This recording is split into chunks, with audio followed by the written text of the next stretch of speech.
O Guilherme Reis de Vitória me mandou e eu vou responder agora a pergunta dele aqui no quadro Arte com Resposta.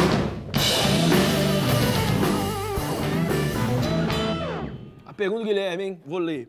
Gostaria que me explicasse sobre língua, falar em língua estranha. Como você vê isso à luz da palavra de Deus? Então, se é à luz da palavra de Deus, não é à luz do achismo do Lucim. Vou ler então. 1 Coríntios, capítulo 14, Paulo fala basicamente sobre, na primeira parte do capítulo, sobre profecia e dom de línguas, e na segunda parte do capítulo ele fala sobre a ordem no culto. E Paulo enfatiza muito a necessidade do cristão orar em línguas. Mas ele coloca a oração em línguas não como um dom mais importante do que o outro, mas ele coloca essa oração como algo que pode ser usado no culto, mas só se tiver interpretação. Se não tiver intérprete, que a pessoa ore em línguas, somente ela com Deus. E na vida privada de oração, aí Paulo falou que é para o cara desembolar, orar, e ele chega a dizer assim, no verso 18, dou graças a Deus, porque eu falo mais em língua do que todos vocês. Lucinho, o que é oração em línguas? É algo produzido pelo Espírito Santo, é uma oração turbo, é uma comunicação produzida pelo próprio Espírito de Deus com o próprio Deus. Então, é como se você entrasse assim numa dimensão de diálogo com o Senhor, que a sua mente e a sua boca jamais poderiam produzir humanamente falando. É um dom. Por isso que é um dom. Não é dom natural, nem dom carisma. É um dom do Espírito Santo.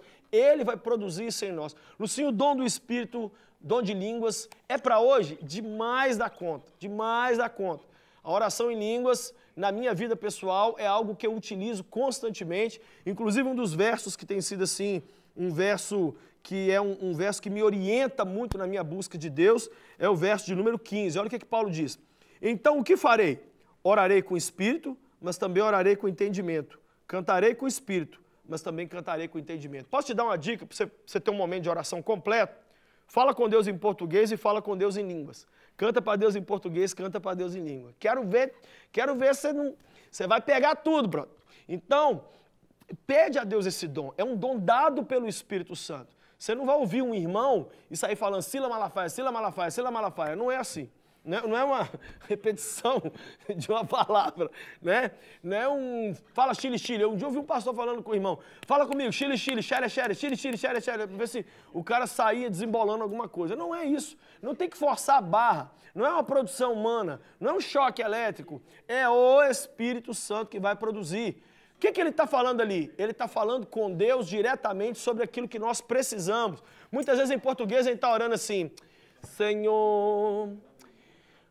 eu estou aqui hoje, Pai, eu estou tão precisando, Senhor. E o Espírito Santo tem uma oração muito mais punk para orar, muito mais sangue no olho, muito mais direta e muito mais dentro daquilo que a gente precisa, dentro da nossa necessidade. Então, quando você ora em línguas, irmão, é um negócio assim, você precisa pedir a Deus esse dom. Não tem, você não é um cristão de segunda categoria, não.